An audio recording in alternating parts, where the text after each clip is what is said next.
Yes hello everyone, good morning all of you and welcome to the global world academy. So आज के session को हम लोग यहाँ पर स्टार्ट करते हैं। सेशन में आज हम लोग यहाँ पर पढ़ने जा रहे हैं बाल विकास को, early childhood development care and education को। आज के सेशन में हम लोग यहाँ पर कंटिन्यू करेंगे और एक प्रीवियस ईयर पेपर के कुछ 25 क्वेश्चंस को आज के सेशन में हम लोग यहाँ पर डिस्कस करने वाले हैं।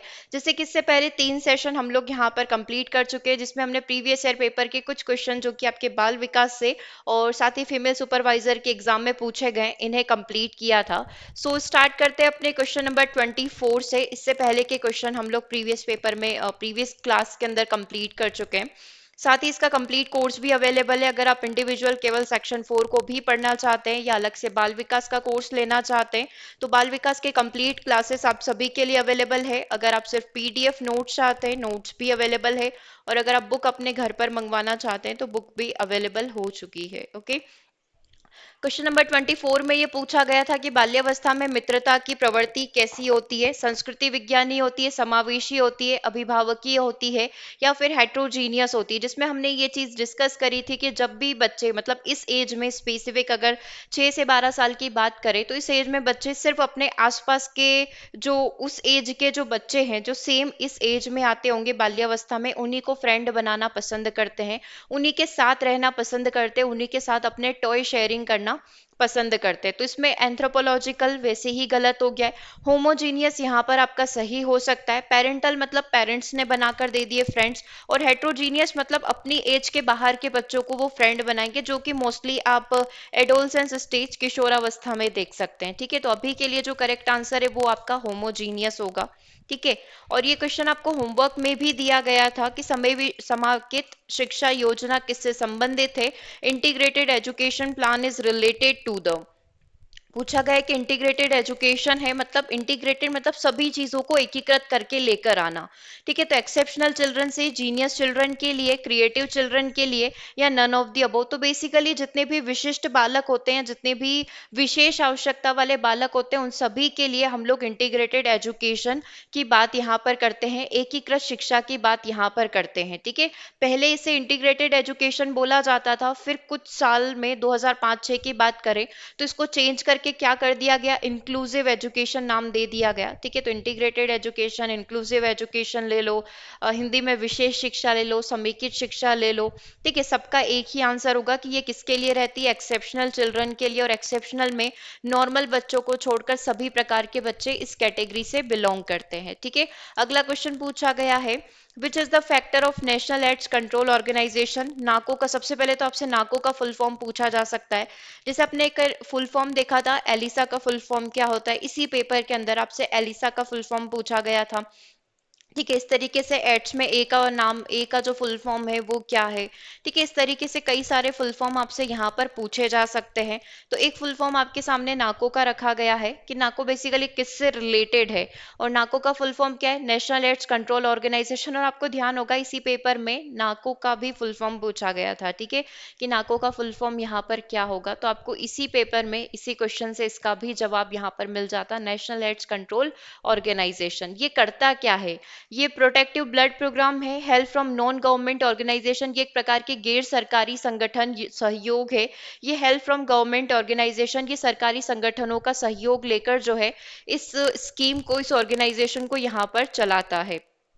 सारे ही ऑप्शंस यहाँ पर सही है, क्योंकि ये ब्लड प्रोग्राम है, एक प्रकार का रक्त सुरक्षा प्रोग्राम है। ठीक है, और ये नॉन गवर्नमेंट ऑर्गेनाइजेशन भी है और इसमें कई सारे सरकारी संगठनों का सहयोग भी है। तो इन सभी के सहयोग से नाको यहाँ पर चलता है। ठीक है, मतलब समझ गए कि एक प्रकार का ऑर्गेनाइजेशन है जिसमें सरकार भी अपना सहायता देती है और जितने भी गैर सरकारी संगठन है, कई सारे क्लब वगैरह आपने यहाँ पर देखे होंगे जो इसमें अपना सहयोग देते हैं। ठीक है, मतलब लोगों के बीच में अवेयरनेस फैलाने के लिए, उनको सुरक्षा प्रदान करने के लिए हो गया, किस भी तरीके से हो गया। अगला क्वेश्चन देखिएगा, निम्नलिखित में से कौन सा बाल अधिकारों की रक्षा से संबंधित है, जो बच्चों के राइट से कनेक्टेड होगा, बच्चों के अधिकारों से कनेक्टेड होगा। आईसीडीएस हो सकता है, आईसीपीएस हो सकता है, नाको हो सकता है, या फिर फोर्थ ऑप्शन है आपके लिए यूनिसेफ। क्या आंसर होगा जो बच्चों के अधिकारों से कनेक्टेड है। ठीक है, तो करेक्ट आंसर हो जाएगा आपका ICPS, integrated child protection scheme. ठीक है, एक होता है अपना चाइल्ड डेवलपमेंट सर्विस, ठीक है, वो अलग है अपना। और केवल बाल अधिकारों, बच्चों के अधिकारों के लिए नियम और कानून जो बनाए गए हैं उसके लिए आ जाएगा आपका integrated child protection scheme is centrally sponsored umbrella scheme. ये एक प्रकार की अम्ब्रेला योजना है, अम्ब्रेला योजना जिसमें बच्चों के हर प्रकार के अधिकार की बात करी जाएगी। Schemes under which various scheme for children in need of care and protection and children in conflict with law are covered. That means ये कहने की कोशिश कर रहा है कि आईसीपीएस एक प्रकार की अम्ब्रेला स्कीम है जिसमें बच्चों के जितने भी प्रकार के अधिकार है, बच्चों की जितनी भी प्रकार की आवश्यकता है, बच्चों की जितनी भी प्रकार से सुरक्षा हो सकती है और उसके जितने भी अधिकार हैं उन सबको यहाँ पर ये प्रोटेक्ट करता है। ठीक है, तो इसका नाम क्या है? आईसीपीएस है, इंटीग्रेटेड चाइल्ड प्रोटेक्शन स्कीम है। कौन कौन सी चीजें कवर होती है ये भी एक डाउट होता है, तो आप यहाँ पर देख सकते हैं इन सारी चीजों को इसके अंदर कवर किया जाता है। ओपन शेल्टर यहाँ पर प्रोवाइड किया जाता है, चाइल्ड लाइन यहाँ पर रहेगा, बच्चों की पूरी केयर यहाँ पर की जाएगी। Family based non institutional care यहाँ पर होगी। इंस्टीट्यूशनल सर्विस में आप देख सकते हैं क्या क्या चीज़ें प्रोवाइड की जाएगी। शेल्टर होम्स दिए जाएंगे, चिल्ड्रन होम्स दिए जाएंगे, ऑब्जर्वेशन होम होंगे, स्पेशल होम्स यहाँ पर होंगे। ठीक है, फैमिली बेस्ड मतलब बच्चा परिवार में रहता है लेकिन माता पिता से उसको सहयोग नहीं मिल पा रहा है, माता पिता उसको टाइम नहीं दे पा रहे हैं, तो स्पॉन्सरशिप रहेगी। फोस्टर केयर यहाँ पर रहेगी जहाँ पर माता पिता अपने बच्चों को छोड़कर जा सकते हैं। एडॉप्शन की प्रोसेस यहाँ पर रहती है और आफ्टर केयर भी यहाँ पर करी जाती है। और एक grant in aid innovation programme, बच्चों के लिए टाइम टू टाइम कई सारे प्रोग्राम्स यहाँ पर कंडक्ट करवाए जाते हैं जो बच्चों की इन सारी प्रोटेक्शन और लॉस की बात करते हैं। ठीक है, अगला क्वेश्चन नंबर 28 यहाँ पर देखिएगा। शैशव अवस्था में सांवेगिक विकास अध्ययन किस प्रकार से किया जाता है? In infancy study of emotional development was done by interview, observation, research या फिर इन सभी के द्वारा। हमसे पूछा गया कि बच्चों के अगर संवेगों का अध्ययन करना है तो हम उसे किस प्रकार से कर सकते हैं। देखो, छोटे समय में बच्चों का इंटरव्यू लेना, साक्षात्कार करके चीजों को समझना पॉसिबल नहीं है, रिसर्च यहाँ पर पॉसिबल नहीं है, तो आप जो सोच रहे थे ऑल ऑफ दी अबव वो यहाँ पर गलत हो जाएगा। करेक्ट आंसर क्या हो जाएगा? ऑब्जर्वेशन हो जाएगा। ठीक है, 29 का आंसर करिएगा। निम्नलिखित में से शारीरिक विकलांगता के प्रकार आपको बताने हैं। फिजिकली हैंडीकैप्ड की जो टाइप होते हैं वो कौन कौन से हो सकते हैं? हियरिंग इम्पेयरमेंट हो सकता है, विजन इम्पेयरमेंट हो सकता है, ऑर्थोपेडिक हैंडीकैप्ड हो सकता है। तो यस, डेफिनेटली ये सारे के सारे हैंडीकैप्ड कैटेगरी के अंदर कंसीडर किए जाएंगे, तो ऑल ऑफ दी अबव हमेशा आपका आंसर रहेगा। नेक्स्ट क्वेश्चन नंबर 30 आपकी स्क्रीन पर है। निम्नलिखित में से कौन जन्म पूर्व विकास की अवधि नहीं है ना? प्रसव पश्चात भ्रूणीय, गर्भीय या फिर जर्मिनल प्रोसेस होना, जननिक प्रोसिक होना। तो जन्म पूर्व विकास की कौन सी नहीं होगी? पश्च वाली नहीं होगी, क्योंकि वो आफ्टर बेबी वाली प्रोसेस होती है ना? प्रसव पश्चात आपका करेक्ट आंसर हो जाएगा। नेक्स्ट क्वेश्चन नंबर 31 को देखिएगा, जिसमें आपसे ये पूछा गया है प्रत्यक्षीकरण, आपूर्तिकरण और अंतरण किसकी विशेषता होती है? परसेप्शन होना, एब्स्ट्रैक्शन होना, ट्रांसफर ऑफ कैरेक्टरिस्टिक्स, ये किसकी विशेषता है? कॉग्निटिव डेवलपमेंट की, क्रिएटिविटी की, एस्थेटिक सेंस की, या फिर ये इमोशन की विशेषता रहेगी। तो देखो, हम लोग क्या बोल रहे हैं, किसी भी चीज का परसेप्शन लेना मतलब आप वो चीज का अंदाजा लगा रहे हो, एब्स्ट्रैक्ट किसी भी चीज का आइडिया लेना, विशेषताओं को ट्रांसफर करना, तो ये सब का सब कॉग्निटिव डेवलपमेंट के अंदर होता है। अब कॉग्निटिव डेवलपमेंट में ये चीज कैसे होती है? मतलब हम लोग अपने संज्ञानात्मक क्षमता की बात कर रहे हैं। संज्ञान मतलब क्या? चीजों को सोचने समझने की क्षमता, किसी भी डिसीजन को लेने की क्षमता। ठीक है, ये सारी चीजें हमारा कॉग्निटिव डेवलपमेंट होता है, तो आंसर भी आपका कॉग्निटिव हो जाएगा। अगला देखिएगा, अगेन स्कीम से क्वेश्चन है, तो इस वाले सेक्शन में जो आपसे 45 नंबर में भी पूछा जाता है, इसमें आपको मोस्टली जो फोकस करना है वो जितनी भी स्कीम्स है उनके ऊपर करना है और स्पेसिफिक उनके ईयर याद रखने हैं। अटल बाल आरोग्य पोषण मिशन की स्थापना कब की गई थी? 11 में, 10 में, 8 में या फिर 12 में? ठीक है, तो अटल बाल आरोग्य पोषण जो है 10 के अंदर स्थापित किया गया था। किसके लिए स्थापित किया गया था? बच्चों के कुपोषण को कम करने के लिए ये स्थापित किया गया था। बच्चों के लिए एक एकीकृत स्कीम्स लेकर आना, बच्चों की जो पोषण की स्थिति है, जो बच्चे कुपोषण के शिकार हो चुके हैं, उन सबका एनालिसिस करना, उसकी रिपोर्ट बनाना और उसको कैसे ओवरकम किया जा सकता है, इसके ऊपर ध्यान देने के लिए अटल बाल आरोग्य पोषण को स्थापित किया गया था। ठीक है, और ये किसके अंदर आता है? ये आईसीडीएस जो इंटीग्रेटेड चाइल्ड डेवलपमेंट स्कीम है, ठीक है, उसी के अंदर इसको लाया गया। तो बेसिकली हम लोग बोलते हैं कि आईसीडीएस एक अम्ब्रेला स्कीम है, मतलब उस स्कीम के अंदर कई सारी स्कीम्स आ जाएगी, राइट, और यही इसका उद्देश्य है और मध्य प्रदेश के लिए स्पेसिफिक है। ठीक है। अगला देखिएगा, कम सुनने वाले बालक के लिए उपयोग की जाने वाली शिक्षण विधि कौन सी है जो कम सुनने वाले बालक के लिए प्रयोग की जाएगी? मैनुअल विधि, जिसको सुनाई नहीं देता है, मैनुअल विधि का प्रयोग आप यहाँ पर कर सकते हैं, जैसे लिख कर और कुछ दूसरे तरीके से उसको वो चीज सिखा सकते हैं, समझा सकते हैं। साइन लैंग्वेज का प्रयोग कर सकते हो, और श्रवण यंत्र विधि जो होती है ना, जैसे कान की मशीन वगैरह होगी, उसका आप प्रयोग कर सकते हो, या फिर ये सारे तरीके, डेफिनेटली इन सारे ही तरीके का प्रयोग यहाँ पर हम लोग कर सकते हैं। अगला क्वेश्चन देखिएगा, डिक्रॉली शिक्षण विधि किससे संबंधित है? मेंटली रिटार्डेड चिल्ड्रन से, क्रिपल्ड चिल्ड्रन से, चाइल्ड विद डिफेक्टिव स्पीड के साथ, या फिर जीनियस बालक से, एक प्रतिभाशाली बालक से कनेक्टेड है? तो बेसिकली जो डेक्रोली मेथड लाई गई है, जैसे आपने कई सारी मेथड पढ़ी है, मारिया मोंटेसरी विधि पढ़ी है, किंडरगार्टन विधि पढ़ी है, ऐसे ही एक डेक्रोली मेथड है जो मेंटली रिटार्डेड चिल्ड्रन है उनके पढ़ने से रिलेटेड है, कि उनको आप किस किस तरीके से पढ़ा सकते हैं, ये बताया था ओविड डेक्रोली ने। ठीक है, 1871 टू 1932 इनका पूरा टाइम पीरियड रहा, स्कूल के प्रोफेसर भी ये रहे हैं। फिर इन्होंने क्या करा था, कुछ समय के बाद इन बच्चों के लिए, जो मेंटली रिटार्डेड होते हैं, इन बच्चों के लिए अलग से स्कूल खोला था। ठीक है, और वहां पर जो है इन्होंने सारे एनालिसिस किए कि हम लोग किस किस तरीके से बच्चों को पढ़ा सकते हैं जो मेंटली रिटार्डेड यहाँ पर रहेंगे। ठीक है, अगला क्वेश्चन देखिएगा, who gave classical conditioning theory? अनुक्रिया का सिद्धांत जो है किसके द्वारा दिया गया है? आपको ध्यान होगा, हम लोग हमेशा इसमें तीन इक्वेशंस देखते हैं। अनकंडीशनल, ये आपने देखा होगा, यूसीएस को देने पर यूसीआर जनरेट करना, अनकंडीशनल स्टिमुलस को देने पर अनकंडीशनल रिस्पॉन्स यहाँ पर जनरेट करना। ठीक है, यूसीएस के साथ साथ आपने सीएस भी यहाँ पर दिया है, तो अगेन रिस्पॉन्स कैसा होगा? अनकंडीशनल रिस्पॉन्स यहाँ पर होगा, अनुबंधित प्रतिक्रिया यहाँ पर होगी।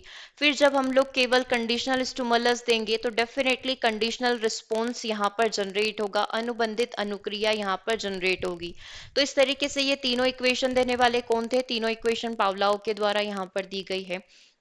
अब अगर आप देखना चाहते हैं कि यूसीएस यूसीआर क्या है, तो ये चीजें बाल विकास में बहुत अच्छे से और बहुत डिटेल से पढ़ाई जाती है।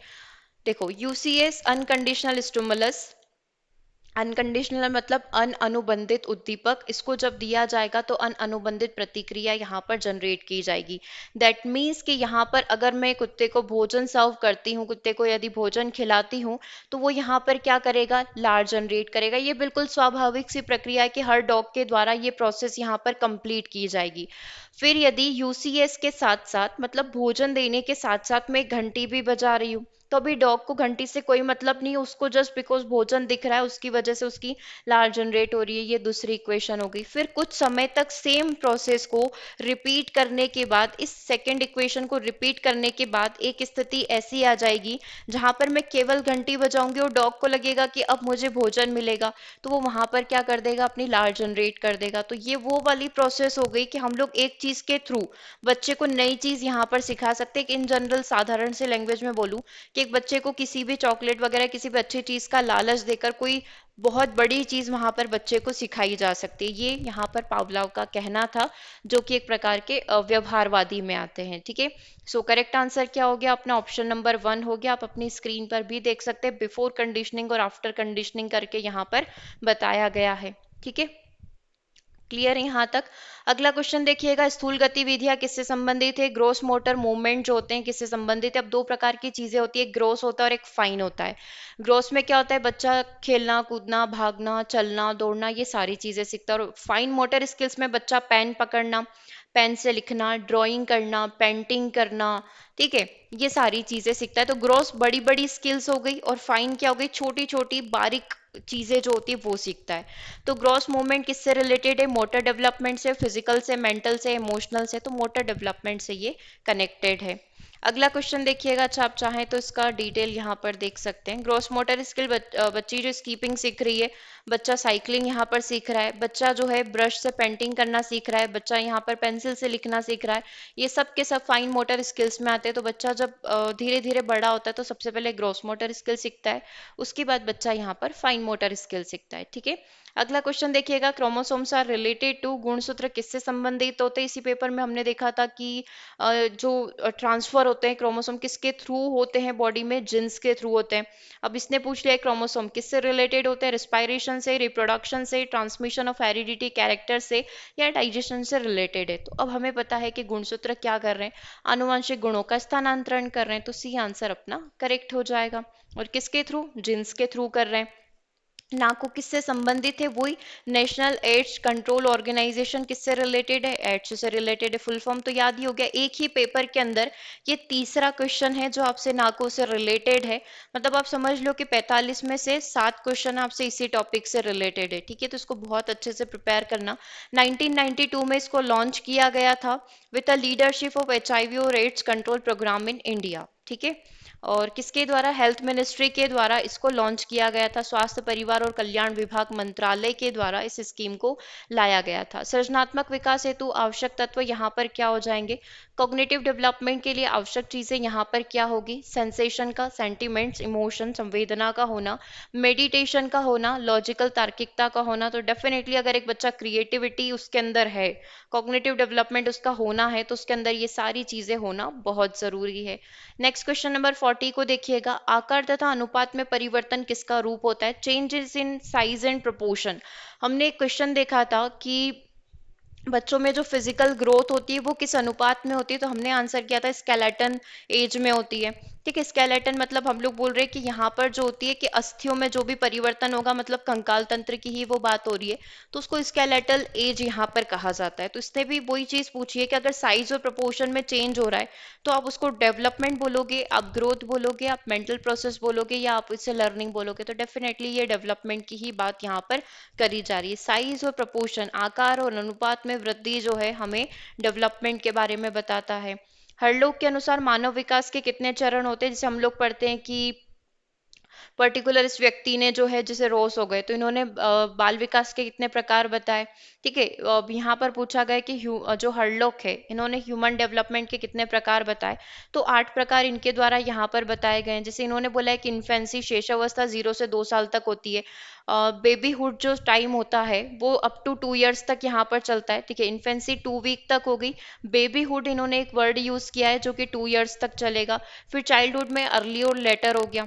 ठीक है, तो अर्ली चलेगा 2 से 6 साल तक, और लेटर चलेगा 7 से 12 साल तक, है ना, जो अपन बोलते हैं ना प्रारंभिक बाल्यावस्था और बाध्यकी बाल्यावस्था। फिर एडोलसेंस में प्री, अर्ली और लेटर 3 कैटेगरी आ गई।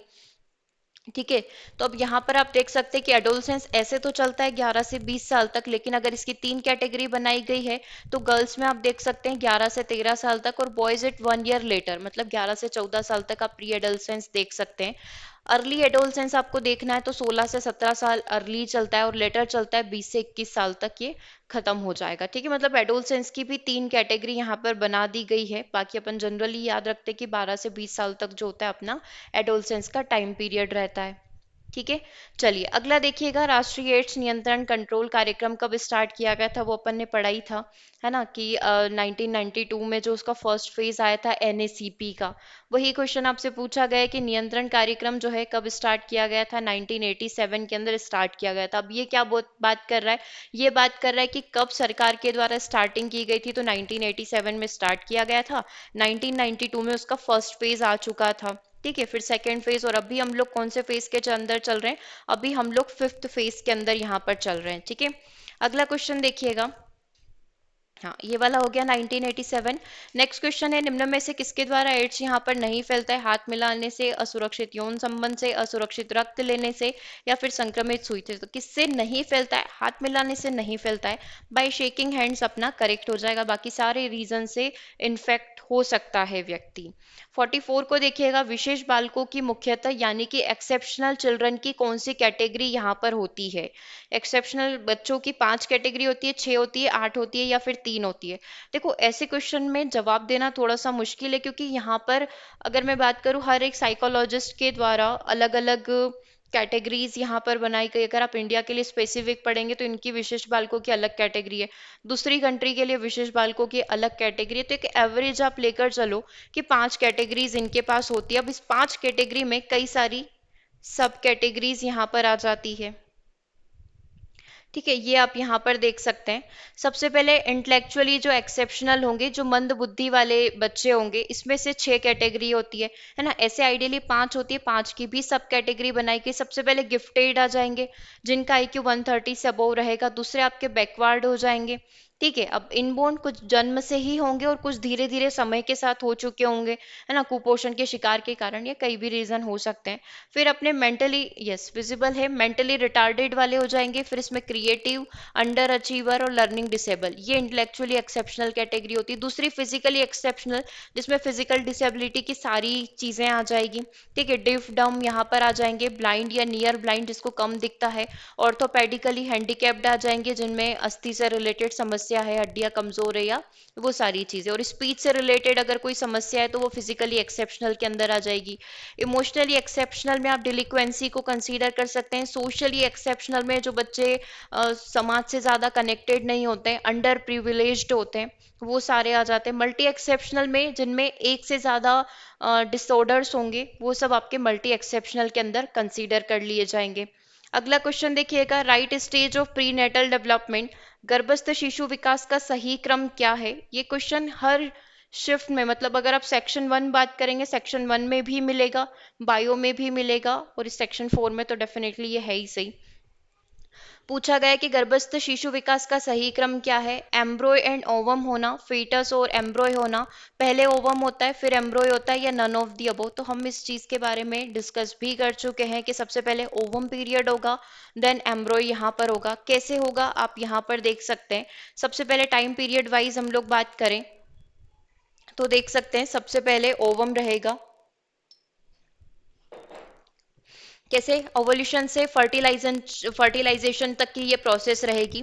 फिर दूसरी प्रोसेस जो होती है जाइगोट प्रोसेस होती है, जो फर्टिलाइजेशन से लेकर इम्प्लांटेशन तक चलेगी। देन अपनी एम्ब्रॉय प्रोसेस होती है, जो 5 to 8 वीक तक यहाँ पर रहती है। ठीक है, फिर फीटस आ जाएगा, जो 5 to 8 वीक से लेकर कंटिन्यूस यहाँ पर रहेगा। ठीक है, फिर आ जाता है कंसेप्टस, डेवलपमिंग एम्ब्रॉय और foetus and placental structure throughout the pregnancy, मतलब पूरे बच्चे के डेवलप होने की बात यहाँ पर करी गई है कि वो किस तरीके से धीरे धीरे यहाँ पर प्लेजेंटा के थ्रू कनेक्ट होता है, जो गर्भनाल होती है उसके थ्रू यहाँ पर कनेक्ट होगा। ठीक है, और एक होता है एज ऑफ वायबिलिटी, कि बच्चा किस तरीके से सर्वाइव कर पाएगा।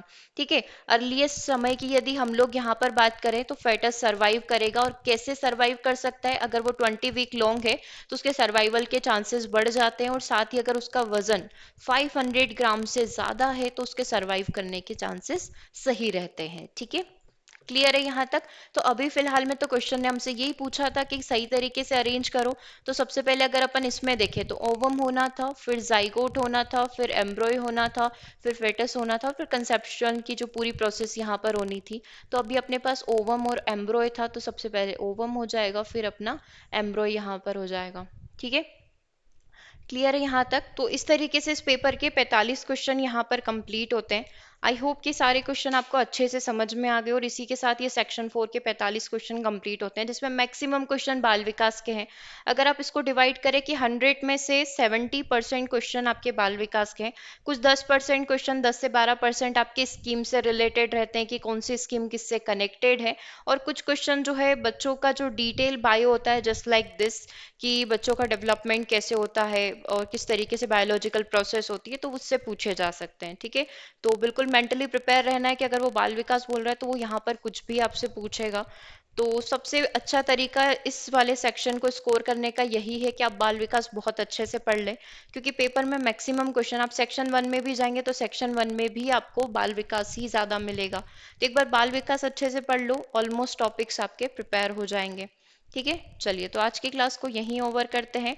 व्हाट्सअप से ज़रूर से जुड़ जाइएगा, ताकि एग्जाम रिलेटेड कोई भी अपडेट होती है तो वो डायरेक्टली आपको व्हाट्सअप के थ्रू प्रोवाइड की जा सके। ओके, सो मिलते हैं हम लोग अपने नेक्स्ट सेशन में। Thanks for watching.